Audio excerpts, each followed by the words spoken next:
There are only 3 realistic moments in the Boruto story where it actually makes sense for Boruto to awaken the Jougan in the manga. These are not just theories that sound cool, and obviously not just random guesses, but these are the moments where it would actually make sense based off the story right now and Boruto's personal character. And today, we'll be breaking down all 3. So before we start, make sure to like the video and hype this up, because if you enjoy Boruto theories that actually connect the dots, you're going to love this one right here. The first realistic moment where Boruto could awaken the Jougan is during the final battle against Jura. Right now, Kashin Koji's plan is very clear. The Senju are meant to be taken out one by one, not all at once, slowly and carefully until Jura is the only one standing. And once that happens, Boruto, alongside those chosen for the final battle, will take down Jura. But here's what a lot of people forget. Jura isn't just another random enemy. He represents a destruction on a global level. As the worst future, even worse than Ishiki planting a divine tree, is one where Jura ends up winning. And this goes all the way back to Tonori's words. Before Tonori was sealed, he told Boruto something extremely important. He said that Boruto's eye was the star of hope, a power meant to stand against an inevitable destruction that would one day arrive. He told Boruto that this power was sleeping inside of him, and that when the time came, Boruto would shoulder the fate of the entire world. That moment is now. After the time skip, this idea keeps getting repeated. Kashin Koji straight up tells Boruto that if he dies, the planet is doomed. Not just the village, not just one nation, the entire world. Boruto is constantly being warned that his actions decide the future of this planet. Kashin Koji doesn't just train Boruto because he likes him, he trains him because Boruto is absolutely necessary to the survival of the planet. And Jura himself confirms this destiny in the first chapter that he is introduced in. He tells Boruto that no matter where he runs, he cannot escape his fate. As in that chapter, Boruto was running away from a fight between all of the different Senju. Jura telling this to Boruto means that their clash was inevitable due to the fact of what they both represent. As Jura isn't just a random enemy, he is the disaster that Tonori warned about. Which means that when Boruto finally stands alone against Jura, the power that gives him hope and a chance to win against Jura, it won't be the karma, it will be the Jougan.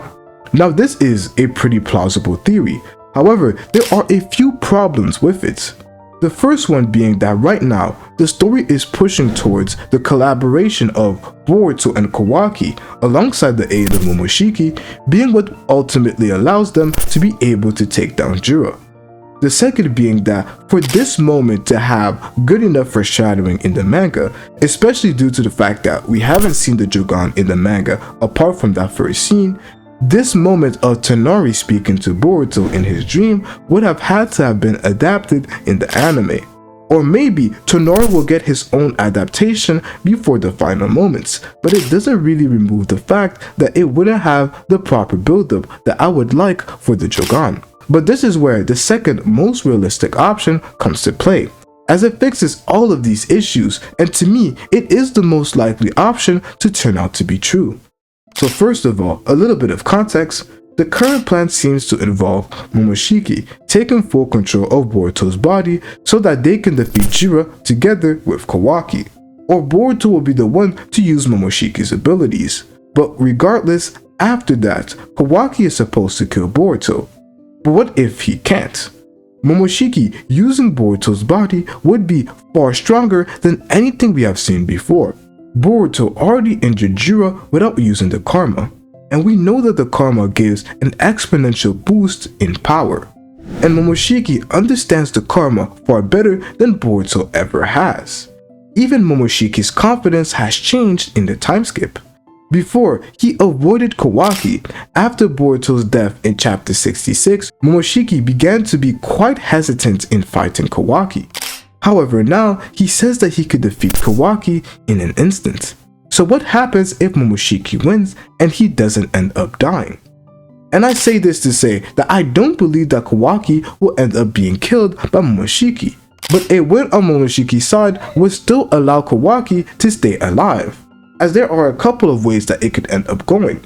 It could either be that due to the fight that they have, Momoshiki does end up winning, but he can't finish off Kawaki due to the fact that he ran out of chakra, a bit like what we saw with Naruto versus Jigen, where Jigen ended up defeating Naruto, but didn't have the power necessary to be able to finish him off, due to running out of chakra and his body not working as good. Or we could see something completely different, where there are reinforcements that end up arriving that prevent Momoshiki from being able to kill Kawaki. This could be characters like Sarada, Mitsuki, and at this point in the story, they could definitely play a major role in it coming to an end. And just like Momoshiki prophesied in chapter 72, he will spend his life living as Uzumaki Boruto, as Momoshiki is not able to resurrect, but he is able to take full control of Boruto's body. But this is where the Jougan comes into play. The Jougan could be the key that allows Boruto to expel Momoshiki from his body. A mental battle or a spiritual fight similar to the one of Naruto and Kurama, but this time far more dangerous. This could take place in the same inner dimension where Boruto and Momoshiki have spoken before. And what will allow Boruto to wake up from this eternal sleep and then go on to fight Momoshiki will be Tonori. Tonori could appear again, reminding Boruto of who he really is. Not a vessel, but a star of hope. This moment wouldn't just awaken the Jougan for Boruto, but it would also create Boruto's new identity. Where even though Jura has already been taken out at this point in the story, Boruto will still need to fight as there are other threats that need to be taken out. This solves multiple issues from the first option that we discussed, as in this one we have the build-up and we also have a key to Boruto coming back to life after the deal with Momoshiki ends up coming to play. So in my opinion, it is the most realistic. But what if our prediction on the timing is wrong? What if the first time we see Boruto use the Jougan, it is against Kawaki, just like we saw in the first page of the Boruto manga, where although we are right about Boruto using the Jougan to expel Momoshiki, the first time he actually ends up using the Jougan for our eyes to see, it won't be in that moment. Because think about it, Ikemoto does this all the time. Boruto used the Flying Raijin before we knew how he learned it.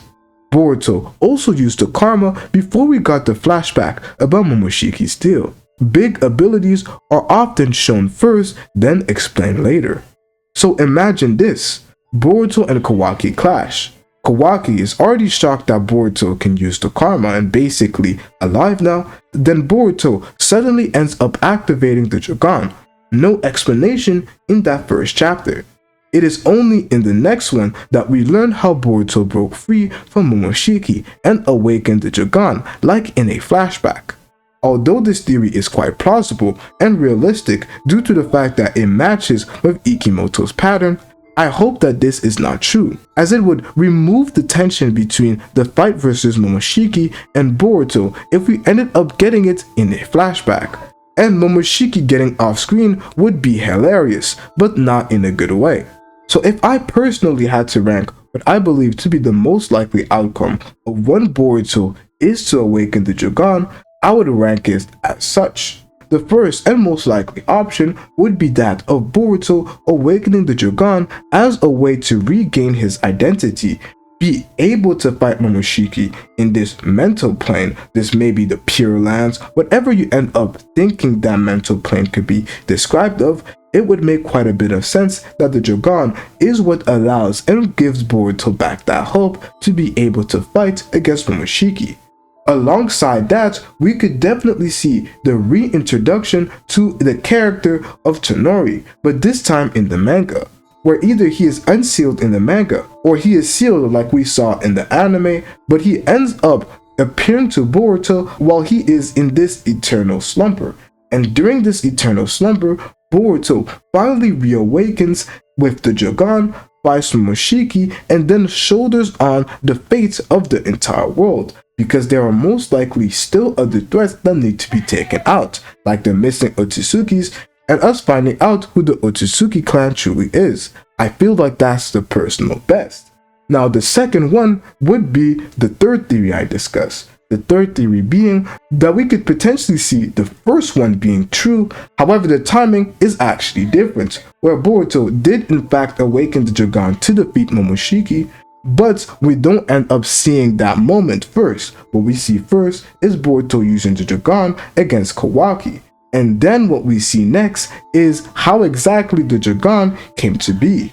I feel like this option would only work if Momoshiki ends up finding a new vessel instead of Boruto, where this ends up being the case, where everybody believes that Momoshiki got killed in such a weird way he got off-screened, but then later on we end up seeing that he resurrects in another vessel, perhaps Code. This would be an option that I wouldn't mind, only if Momoshiki ends up getting a new vessel and this truly isn't the last fight between Boruto and Momoshiki.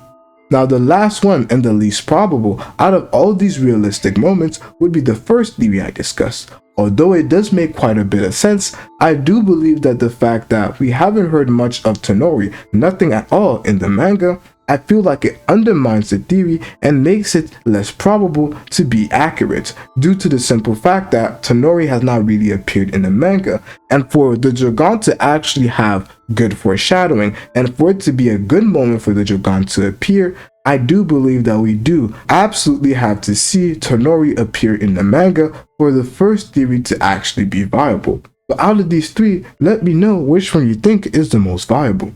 Now here's a bonus theory for all those who have made it thus far.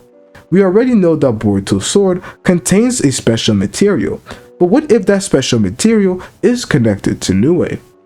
Not only is Sumire the one who made this sword, but since in the time skip, it appears like Sumire's role is one of a scientist who is most likely going to help you upgrade your power and make things less difficult for you. As we have seen with her upgrading Boruto's sword, it makes quite a bit of sense for Nue to be implemented in Boruto's sword, due to the fact that she is not going to be a fighter, so she doesn't need Nue to help her fight as she won't be fighting.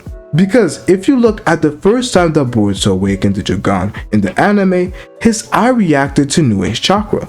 So if Boruto's sword contains material linked to Nue, it could act as a trigger or a stabilizer for the Jougan's powers like it did early on in the anime. And I don't want to hear anything about it not being canon, as Nue is mentioned in Sumire's character profile. But what is important in this discussion is whether Boruto's Jougan is canon or not. And to figure out my thoughts on that topic, watch this video right here.